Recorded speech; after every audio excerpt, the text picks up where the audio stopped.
Welcome to a rather damp and soggy, as well as wholly humid Batman weather day here on Monday at Weather and Ag in Focus. It's a little crazy out there, and the crazy rolled right in. Here I am, your Ag Director, Bridgette Readel. So I've been picking up all sorts of news from folks about what's been happening for weather in the region.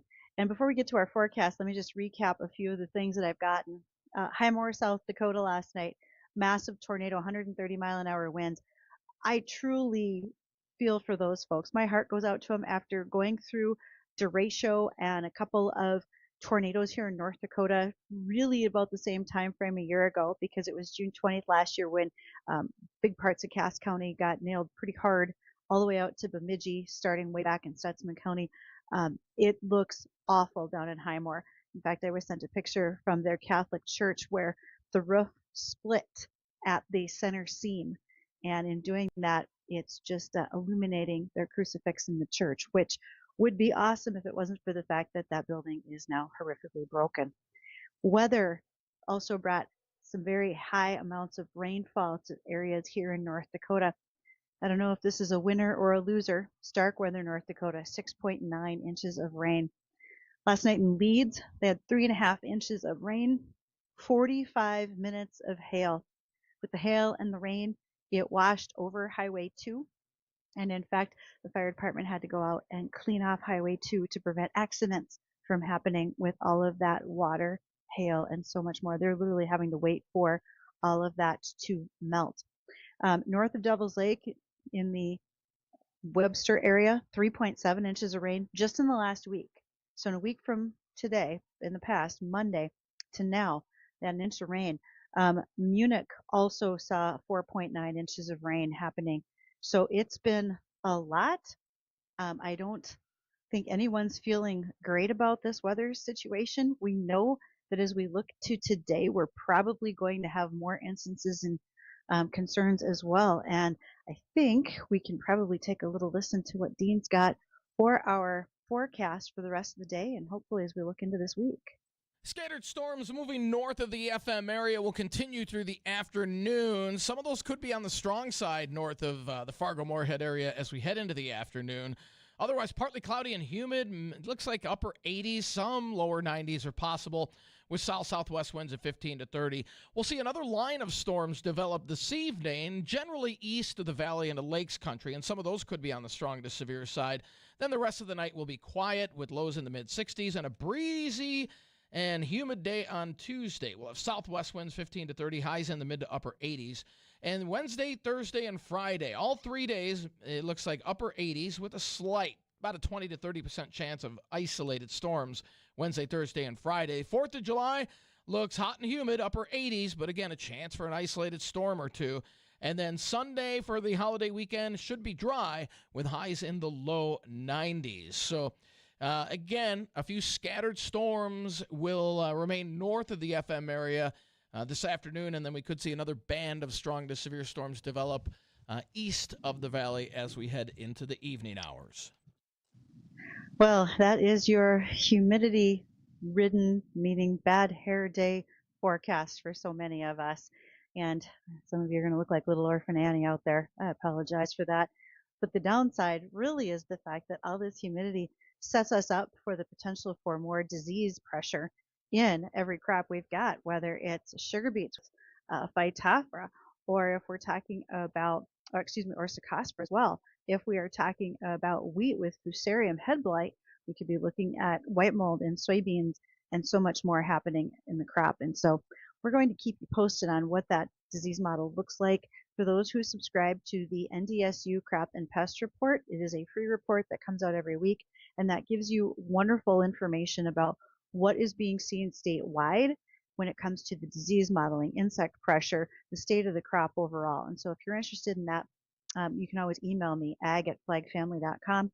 I'd be happy to share that address with you so that you too can subscribe to what would be NDSU's Crop and Pest Report that comes out each week. You're also welcome to just give a call, and you can share rainfall totals and more with me. That number is 701-293-9000. That's the JLA Insurance phone line. So happy to have that phone line. Thank you, Nate Thorsrud, for doing that. He's JLA Crop Insurance. And when you have questions about your coverage options and more, you're going to want to talk to him at JLA Crop Insurance. Our live stream is brought to us by Lighthouse Commodities. You can find us on YouTube as well as Facebook and Acres TV, and we thank them for bringing that to us each and every day right here on the program. Now, as we are talking about all things weather-wise, I want to say a great big thank you to Gary Lezak at Weather 2020. He had a post today that was part of the Van Trump Report. I'm a prolific reader, and not only do I read the weekly NDSU Crop and Pest Report, but I read the Van Trump Report that comes out about 3 times a week. And Gary also posts information in there for us. Just a little bit of a summary. The next 30 to 60 days are going to determine a very large part of the corn and soybean yield potential for the United States, making pollination, flowering, and early grain fill the most important weather period of the growing season. Research consistently shows that weather during pollination is one of the greatest impacts on our crop production, as just a few days of excessive heat, moisture stress, or severe weather can reduce kernel counts, affect pollination success, and ultimately lower our yield potentials. That's a sharp contrast has already begun to develop across our ag regions, with the central corn belt receiving very abundant moisture, while portions of the plains has been significantly drier. Now, that was all before the last couple of days as well. As you look across western North Dakota, and I'm going to go to the U.S. Drought Monitor to take a little peek at what's showing on the Drought Monitor right now. What that's showing me is that the western border of North Dakota, really hugging Montana and then kind of wrapping around into that corner of South Dakota, we show that we are abnormally dry. And then from there, we might even have taken that up a notch to the moderate drought. And we move into an abnormally dry situation as we go across most of western North Dakota and then make a sweep up towards the Minot area. I think a lot of that has changed, and we will likely be getting reports from folks throughout the next couple of days that are sharing what happened with that drought monitor and what's been changing for it. As we look at the heavy rainfall in the Devil's Lake Basin up into the northern end of the Red River Valley, those folks would really like this to shut off at this point.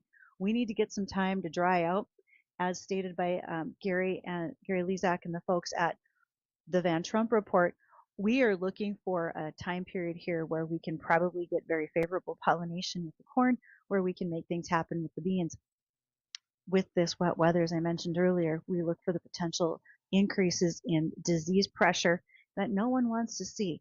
We can be using fungicides to try to reduce that risk, but nonetheless, that's another input, another cost that has to go onto that corn when margins are already so razor thin.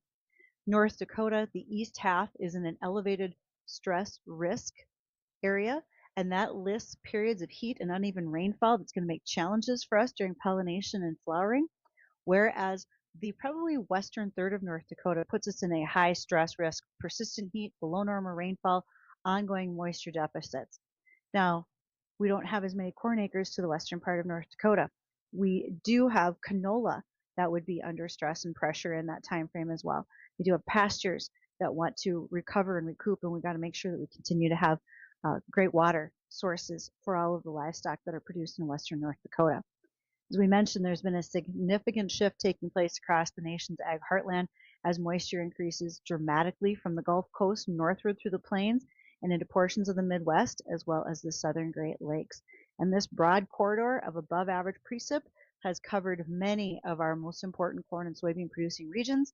It's been improving our soil conditions, giving a strong foundation for the year. And because the temperatures in the past month have averaged near to above normal alongside the rain, crop growth has really accelerated. If any of you have taken a ride recently, if you're heading out, especially this weekend for the 4th of July celebrations, take a look.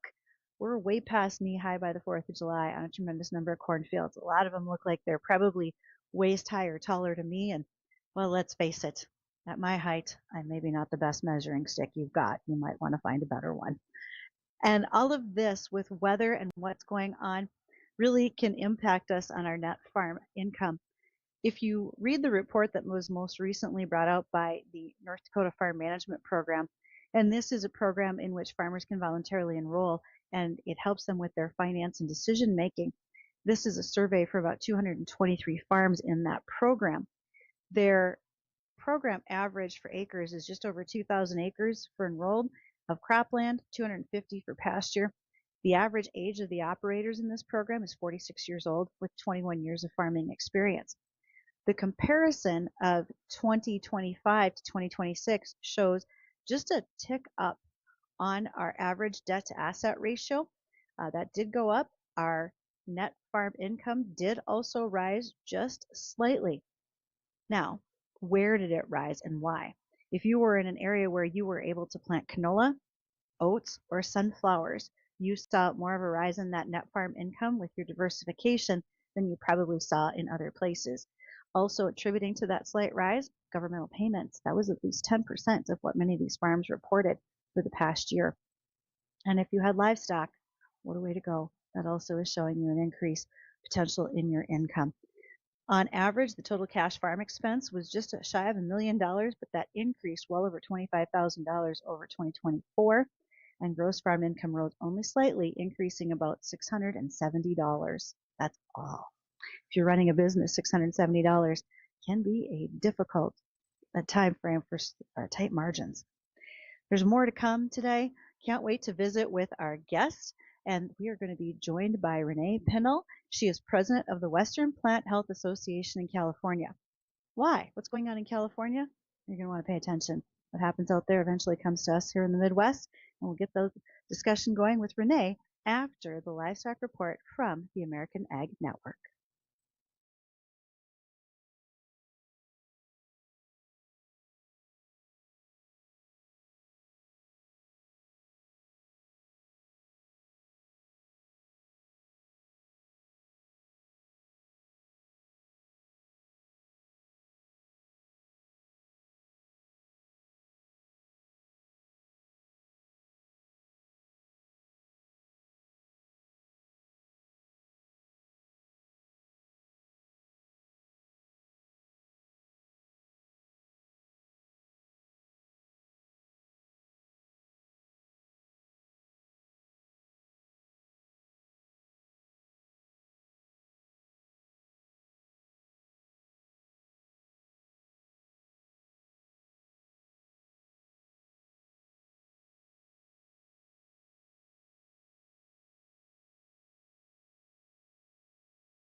Project Safe Send has been announced by the Department of Ag here in North Dakota for 2026.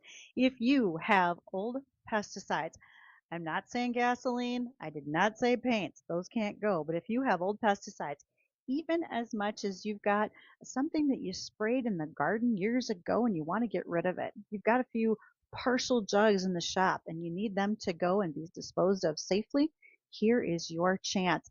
They will be stopping at various communities around the state 8 to noon on the designated day at the North Dakota Department of Transportation facilities. First one up will be next Tuesday, July 7th in Castleton, followed Wednesday in Jamestown, Thursday out in Bismarck, and Friday in Dickinson.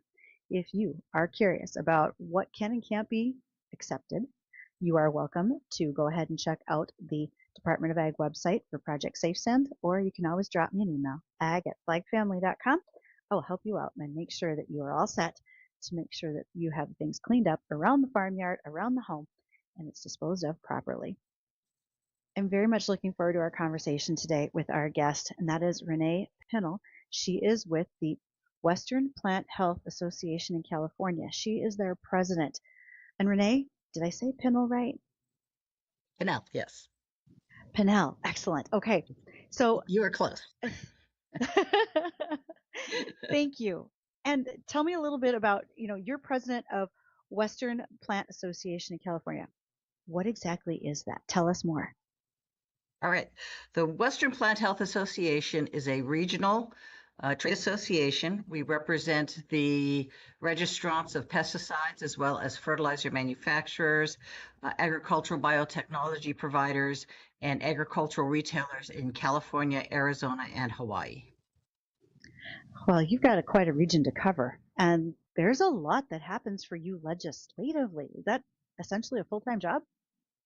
Yes, I mean, that is our primary focus, particularly since California certainly drives what happens in the West, and eventually it drives what happens in most of the country, is that our primary focus is to represent our members as well as our production agriculture allies on legislative and regulatory issues that are introduced or emerge in California and therefore influence other states throughout the West.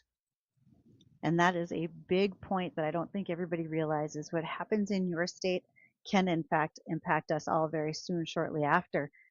One of the reasons I reached out to you was an article in The Scoop that I had read, and it was talking about a proposed nitrogen fertilizer bill in California. And then it went on to talk about things that we in the Midwest should be aware of. Can we start with that fertilizer bill? What's going on? Sure. I mean, we have a different type of agriculture in the West, as that it's irrigated lands primarily, and we are already seeing this issue emerge in the Northwest now. So it reinforces that concept that what happens in California will influence other states. What we have seen is over the last 20 years, we have been very involved in regulatory discussions on ways to assure that particularly nitrogen-based fertilizers do not impact groundwaters that ultimately are the sources of drinking water for underrepresented communities throughout California. We had a pretty strong regulatory program that was based out of Central California agriculture. It was adopted by the State Water Board to apply to the entire state, including the Central Coast, which is a very problematic area because it does have a very high level of energy by environmental activists at the moment. What has happened is those activists have both sued the State Water Board because they want to implement actual limits down to 50 pounds per acre of nitrogen fertilizer, not only on the Central Coast, but throughout California. And so that has caused us, as well as other agricultural organizations, to intervene in that lawsuit. And what they have tried to do as kind of their backup plan, in case their litigation is not successful, which it has not been up till this point, was to introduce legislation which would have, in effect, eliminated the 20 years of work that the agricultural coalitions have done to create a long-term program to protect groundwater quality, as well as undermine the Department of Food and Agriculture's research program to help make sure that farmers are using best management practices and are developing new ones for the use of fertilizers, and would have implemented what the State Water Board had struck down, which is actual limits to fertilizer applications. When you think about that restriction on the amount of, excuse me, nitrogen that could be used, it literally takes you down to practically nothing when it comes to Yes. your farm operation. What are your alternatives? Is the push here for it to just go to something like manure? But wouldn't the manure runoff be a greater concern? Well, and that's unfortunately the reality, is that the organizations who are promulgating these concepts aren't really agricultural. So they're not really thinking about a viable outcome.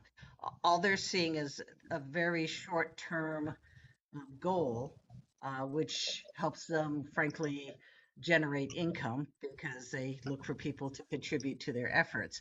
They were not really interested in keeping agriculture in effect.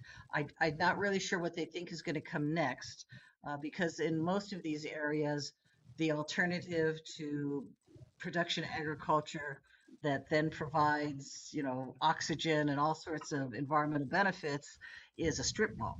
So, the actual outcome is not really, I think, what they intend. I think what they think is that somehow if you do away with agriculture, you're going to have Yosemite National Park all over the state. And that's just not what's going to happen in these areas. Where a lot of this agriculture takes place is pretty valuable ground. And so it's not just going to go fallow. It's going to be replaced with some sort of a more urban environment is what's going to come in. But they don't really care about that. All they care about is kind of their philosophic goal of how California should be, which is a system of self-reliant boutique farms, and that's not really how California feeds the world as far as fresh produce and vegetables operates. And I want to reiterate just what you said there. California helps feed the world. I get it. There's a lot of us in other states who want to make fun of the things that happen in California, and I wish they weren't part of us because of their politics. But the reality is, you're at least 20% of our GDP, right? Our gross domestic product. Mhm. That's just overall. Agriculturally, can you put a number on the size of agriculture from California? It is at this point about a $45 billion um, income generator for California. So it is, if it's not, it has been the top industry in California for generations. It's still probably one or two, depending on the year, for California. And that is not including like the third party industries when you get into transport, um, retail sales, those kind of industries, the suppliers who provide the services to farmers. The 45 billion is farm gate income. That doesn't include the amount of money that communities utilize and generate because of agriculture.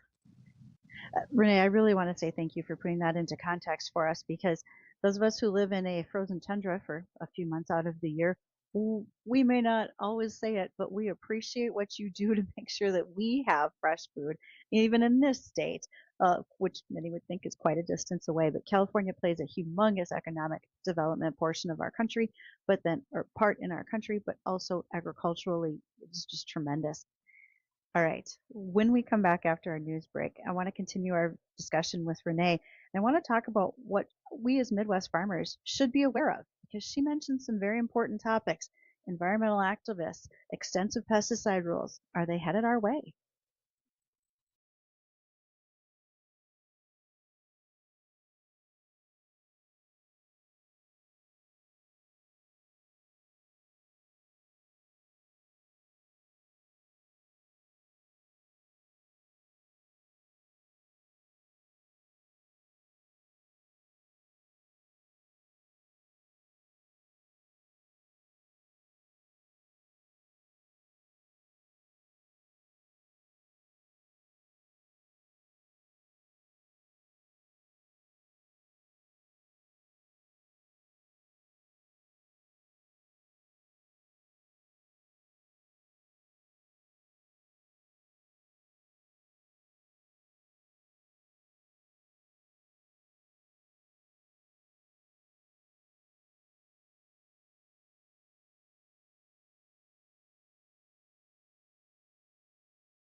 With all the things that we secure every single day, one of them should include the cybersecurity for our farms and agribusinesses.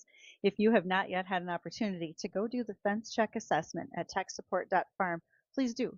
Chris Sherman would like to work with you to make sure that you're secure. And certainly with all of the banking and insurance work that we do online these days, someone might be watching and you don't want to be part of that bad example. So again, go to techsupport.farm, do the fence check assessment, and give them a call for your security needs. We have the great fortune of visiting today with Renee Pinel, and Renee is the president of the Western Plant Health Association in California. So, Renee, one of the things that I read in the article, which brought my attention to what's going on in California, is first of all, California already heavily regulated. You have PCAs, and can I have you describe what a PCA is and just some of the things in the last few years that have changed regulation wise for you as farmers in California? So the PCA is a pest control advisor.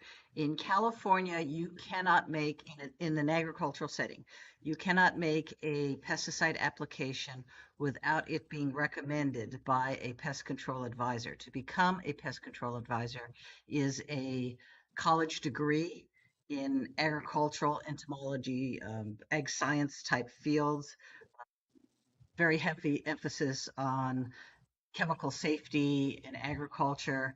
Uh, and so you have to be a college graduate, you have to have years of experience, you have to take a very um, in-depth test that's administered by the state to make sure that you are thoroughly versed. You have to not only pass a general exam, you have to pass then qualifying under, I believe at this point it's seven different qualifications to make different types of pesticide applications, whether you're making applications for a rodenticide versus a restricted use fumigant versus a general pesticide. So you have to also pass tests qualifying under these different categories. And so it's a very heavily regulated, highly professional uh, job that Mhm.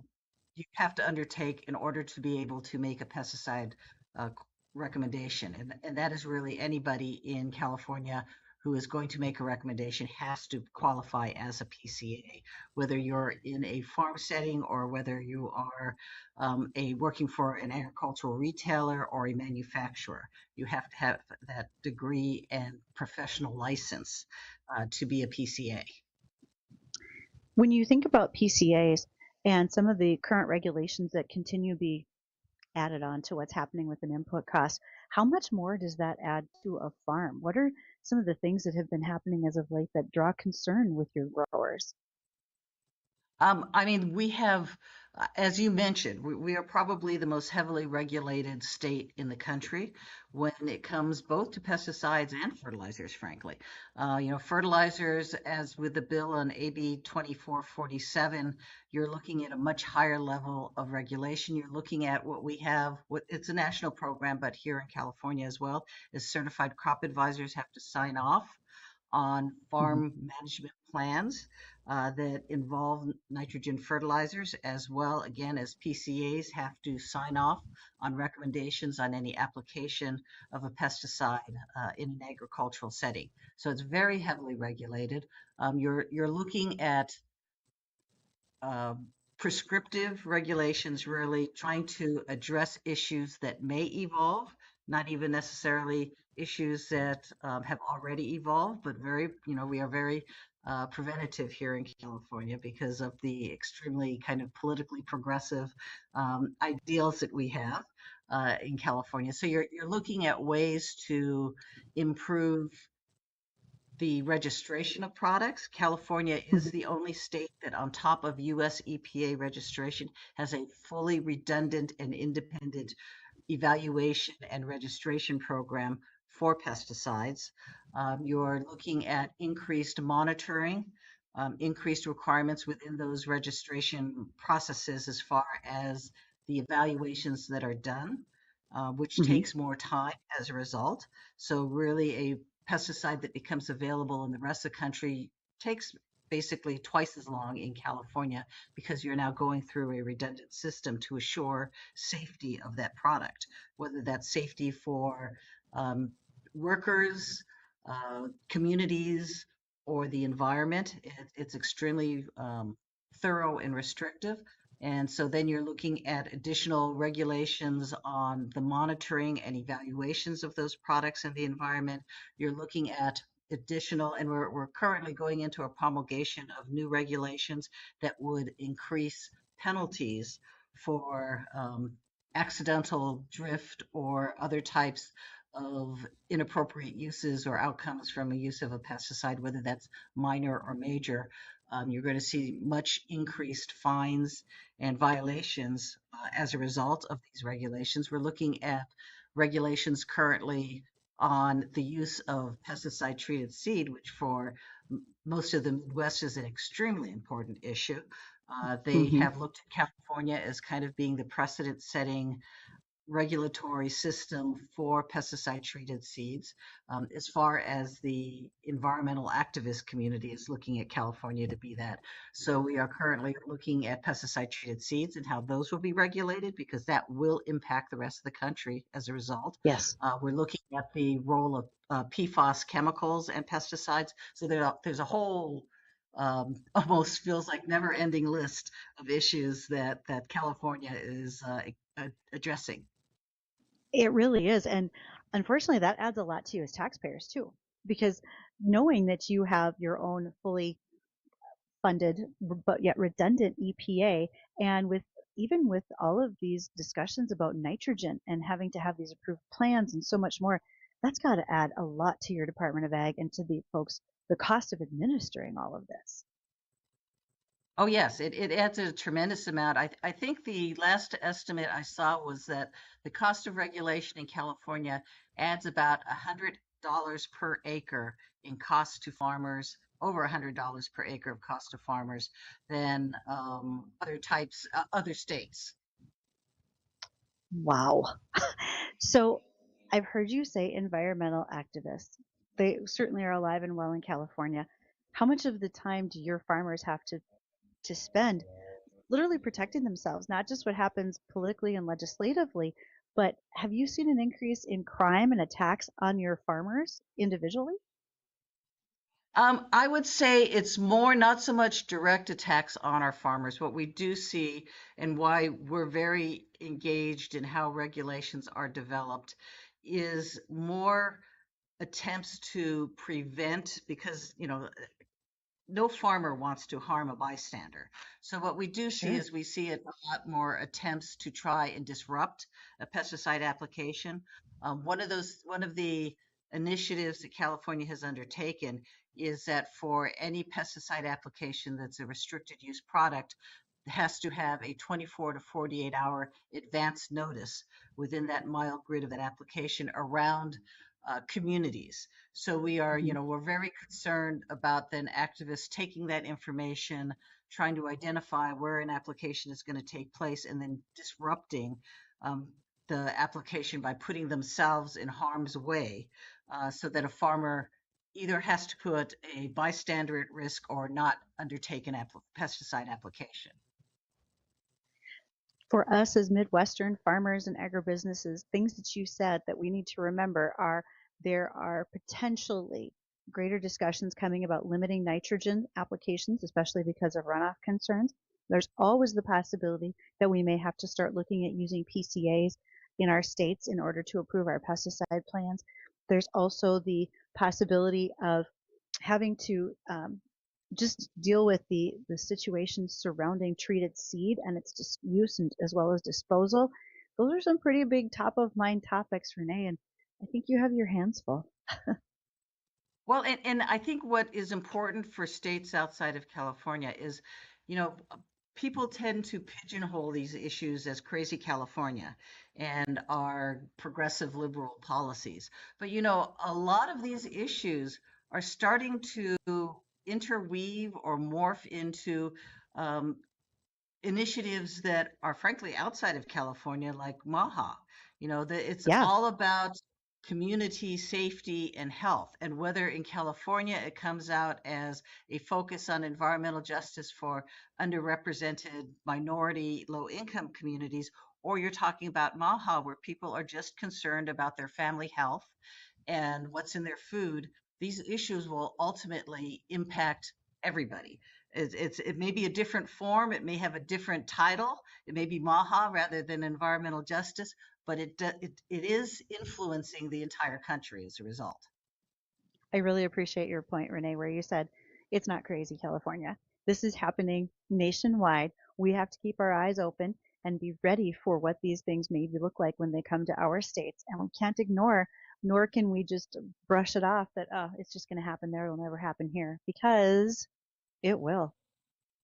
Yes. And so, what I try and emphasize to farmers and farm groups is you may not be at the level California is, but Hmm. again, this is going to visit you. It may have a different name, it may feel a little bit different, but you need to start thinking about how you're going to communicate with communities to assure their food safety and the processes utilized to ensure the food availability so that you don't end up in the position California is. So, it's while it's I think sometimes enjoyable to think about the misery some of us live in California, it ultimately start thinking about it now or it will be your misery too.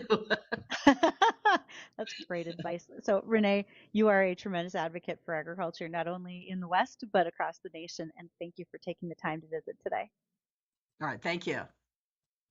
All right, folks, we are going to get back to that. Oh, my hair, what a bad hair day with all the humidity forecast. We'll get to that. And I've got some other headlines to talk about when we return.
Scattered storms moving north of the FM area will continue through the afternoon. Some of those could be on the strong side north of the Fargo-Moorhead area as we head into the afternoon. Otherwise, partly cloudy and humid. It looks like upper 80s, some lower 90s are possible with south-southwest winds at 15 to 30. We'll see another line of storms develop this evening, generally east of the valley into lakes country, and some of those could be on the strong to severe side. Then the rest of the night will be quiet with lows in the mid-60s and a breezy and humid day on Tuesday. We'll have southwest winds 15 to 30, highs in the mid to upper 80s. And Wednesday, Thursday, and Friday, all 3 days, it looks like upper 80s with a slight, about a 20 to 30% chance of isolated storms Wednesday, Thursday, and Friday. 4th of July looks hot and humid, upper 80s, but again, a chance for an isolated storm or two. And then Sunday for the holiday weekend should be dry with highs in the low 90s. So again, a few scattered storms will remain north of the FM area this afternoon, and then we could see another band of strong to severe storms develop east of the valley as we head into the evening hours. Hey, Fargo-Moorhead, do you want to feel amazing every day, especially after all of this, storms, humidity, and so much more? You need to stop by the Hot Tub and Sauna store in West Fargo because you have the opportunity to discover wellness. You could sink into a new Caldera spa. Hot tub is built for comfort, super efficient energy use, and easy saltwater maintenance. Now I realize it's been a hot day. That maybe doesn't sound great. Oh, but you can adjust the temperatures and you could enjoy the massaging effects of that hot tub. Seriously, you could even look at a sauna for the winter months. You can detox and truly relax right there at home. That's the Hot Tub and Sauna store, living the life you love. They're next to Costco over in West Fargo. What else is happening in headlines today? Well, we talk often about transitioning the farm to the next generation.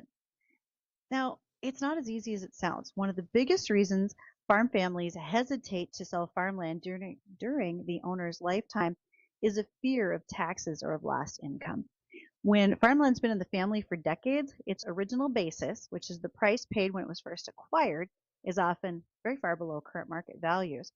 If the current owner sells, capital gains taxes can wipe out a huge portion of the proceeds. So, what if you did it on installments? Have you considered that? Under an installment method, the seller spreads the gain over years as payments come in instead of recognizing all the capital gains in 1 year, and that can soften that big tax hit rather significantly. Other advantages might include immediately transitioning ownership and control. So instead of waiting for an uncertain future date, that sale can help that next generation begin to build equity and control in their operation. It spreads the tax liability out over time. Installment sales allow the seller to recognize gain as the payments come in, possibly reducing the tax rate in individual years and making it more manageable. It offers financial planning for the retiring generation, so proceeds from that sale can provide income for retirement, pay down debt, or offer liquidity for other needs. And it helps a farming heir build credit. That structured sale, possibly paired with beginning farmer loans, can help the next generation qualify for the additional financing.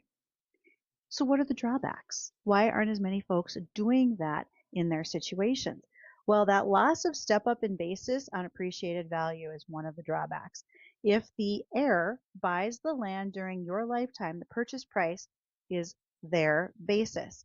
On a future sale, they could owe capital gains on the difference between the purchase price and the sale price. In contrast, inherited land typically receives a stepped up basis, reducing or eliminating the gain. There could be family fairness concerns. Not everybody might be on board with this situation and how the transition might be going, and that can create some concern about inequities. And there's always cash flow consideration. While installment sales do spread that gain over a time frame, it also can tie up equity in payments over that time, and families need to ensure that future payments are reliable and aligned with what they want to have done. From time to time, we hear folks talk about Brazil in agriculture, and Brazil does a great job of increasing their farming methods as of right now. One way that they have done that was always called out as, oh, they're just destroying the rainforest. Not true. To be perfectly honest, the larger changes in production that have happened in Brazil have not had anything to do with changing more land into production, such as destroying rainforest. Only 20% of their growth has done that since the 1970s. Back in the 70s, Brazil, they couldn't even support themselves as a country. They couldn't feed their own people. What have they done so differently in the last 45, 50 years to change that? Well, 80% of their current growth has come from double cropping. And some of the land that has also just looked at farther technology and increases to improve their efficiency in those decades. There are a couple of farms that are interviewed recently near the Sao Paulo area. And one of the women who took over her family farm, her name is Aline Vick. She was an economist before she came back to the farm 5 years ago. She was asked about expanding. She said, my dad wants to expand. He wants to buy more farms. I do not. I want to make the current land that we held in our own hands better and more productive. And she's doing that in a variety of ways. Certainly, a lot of it has to do with more research. And there is an organization in Brazil. It is federally funded in their country, and it is called the Brazilian Agricultural Research Corporation. It's a public institution, and their mission is to increase production and climate resilience. And they've been doing that since 1973. They conduct research that's focused on a global market and what that market needs and the production efficiency. They're looking at things like sugar cane. How can they reduce that plant's carbon footprint, increase its efficiency, and make it more viable to be used as a fuel alternative? They're even looking at how they could make it glyphosate tolerant so that it could be used in a different form as far as its cropping system, making it a little bit easier to handle. Work gets done like that at a country government level. And then also, they have what they call Brazil's economic reciprocity law. When a country makes a rule that impedes their investments, then they make the same rule. They're very bold and self-confident and not afraid to make sure that things go in the direction that the country of Brazil wants them to go. Thanks for joining me today. Much appreciated. I really hope it stops raining for some of you. Wear your water wings, drive safe. For the love of God, don't go in the ditch, and I hope you can float if you do. Be safe out there, and stay tuned for Jay Thomas coming up next.